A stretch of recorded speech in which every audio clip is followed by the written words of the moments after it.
Hai, Assalamualaikum. Nama saya Nur Isyarat Raza. Cak, saya pula Anis Hazwani binti Jamaluddin. Saya Siti Aisyah binti Sulaiman.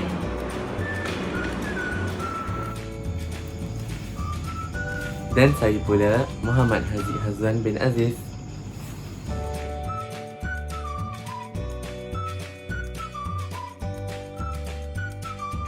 Hari ini kami ingin membincangkan berkenaan isu viral di media sosial iaitu Khairil Samsudin bersama dengan warga emas.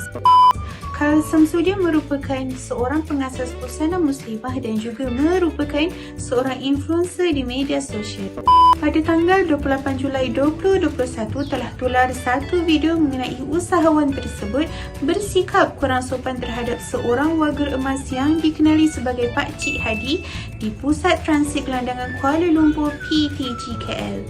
Di dalam video tersebut menunjukkan Khairil Samsudin sedang menyampaikan sebuah ceramah yang bertajuk Ubah Hidup. Video tersebut mengundang kemarahan orang ramai dan mendapat kecaman yang sangat hebat apabila Khairil Samsudin meninggikan suara terhadap warga emas itu. Orang ramai merasakan perbuatannya sangatlah tidak patut. Sebagai seorang penceramah, beliau seharusnya bersikap tegas dan bukanlah meninggikan suara, terutamanya terhadap orang tua. Namun begitu, isterinya yang dikenali sebagai Bel Al-Yahya dan juga ibunya tetap mempertahankan tindakannya itu. Menurut ibunya, beliau hanyalah bersikap tegas dan bukan bertujuan untuk merendahkan warga emas itu. Faktor-faktor penularan isu Khairil Samsudin bersama warga emas yang bernama Pak Cik Hadi.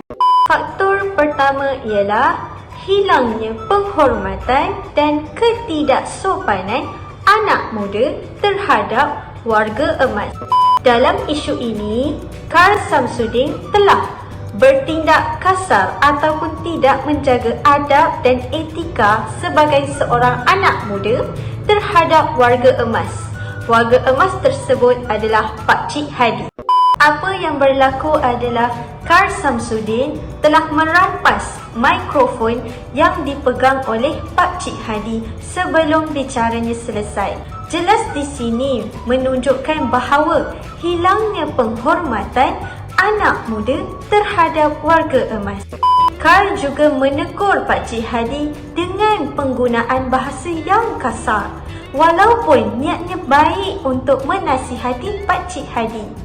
Akan tetapi, menegur biarlah beradab dan berlemah lembut sesama manusia. Faktor kedua ialah penularan video isu Khairil Samsudin dan Pak Cik Hadi mempunyai unsur dengki dan fitnah. Pernyataan unsur dengki dan fitnah ini dikeluarkan oleh seorang peguam bernama Emma Sakira yang merupakan peguam kepada Khairil Samsudin. Emma Sakira mengatakan bahawa penularan video tersebut telah dilakukan oleh seorang selebriti bernama Joff Liam dan penularan video itu mempunyai unsur dengki. Hal ini kerana Joff Liam dan juga Khairil Samsudin mempunyai masalah atau pergaduhan pada masa lalu. Malah, Emma Sakira turut mengatakan Joff Liam telah bertindak memfitnah Khairil Samsudin kerana video tersebut disekat atau dipotong hanya bahagian yang menunjukkan keburukan Khairil Samsudin. Akan tetapi, sambungan video tersebut tidak ditularkan. Faktor yang terakhir adalah penularan video tersebut disebabkan Khairil Samsudin tidak mematuhi SOP yang ditetapkan oleh pihak Kementerian Kesihatan Malaysia dan juga pihak kerajaan. Jelas di dalam video tersebut, Khairil Samsudin tidak memakai pelitup muka. Malah, dia juga tidak memakai hand sanitizer atau mencuci tangan atau memakai sarung tangan ketika mengambil mikrofon daripada Pak Cik Hadi. Dia juga menunjukkan kepada warga media sosial bahawa pengabaian terhadap SOP yang sepatutnya dijaga di musim COVID-19 ini. Malaysia merupakan sebuah negara yang kaya dengan adat dan budaya. Masyarakatnya saling sayang, menyayangi dan juga saling hormat menghormati. Berikutan daripada isu viral ini telah mengakibatkan imej negara Malaysia sedikit sebanyak telah tercalar. Susulan daripada isu ini, orang ramai telah meluahkan rasa kekesalan dan juga kekecewaan terhadap individu yang berpengaruh di mana sepatutnya tindakan ini tidak diambil. Apa yang telah kita fahami tentang peranan individu yang berpengaruh ialah individu tersebut sepatutnya menunjukkan contoh dan juga teladan yang baik kepada masyarakat serta melindungi golongan orang-orang yang susah, lebih-lebih lagi golongan warga emas. Berbagai golongan lapisan masyarakat yang bermula daripada warga internet mahupun selebriti masing-masing menunjukkan pendapatnya dalam menyuarakan kekecewaan dan juga menuntut keadilan terhadap maruah seorang gelandangan yang merupakan seorang warga emas. Sungguh pun individu tersebut ialah seorang pengemis, namun pengemis juga memiliki maruah yang harus dipelihara dan juga dijaga.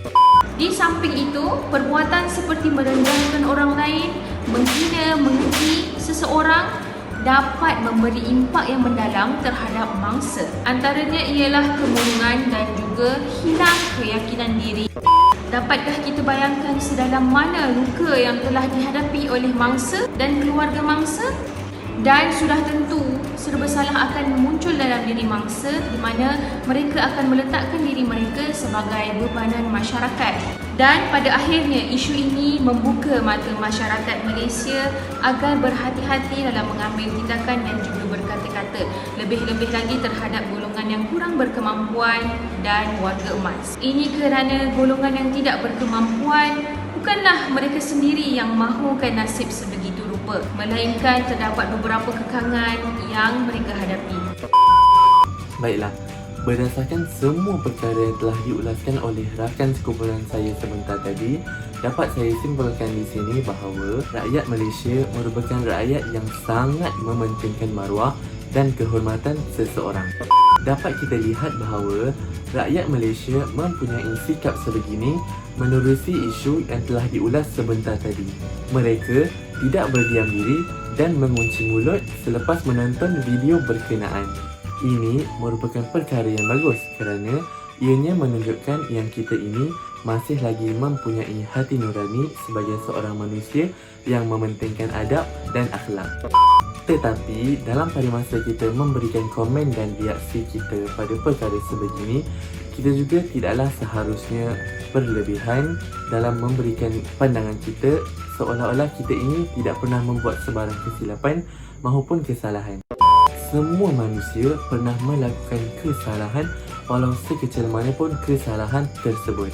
Ini adalah berdasarkan daripada hadis Nabi oleh Anas bin Malik, kullu bani Adam khata' wa khairul khata'ina at-tawwabun, yang bermaksud setiap daripada anak Adam itu pernah melakukan kesalahan dan sebaik-baik mereka yang melakukan kesalahan adalah mereka yang bertaubat.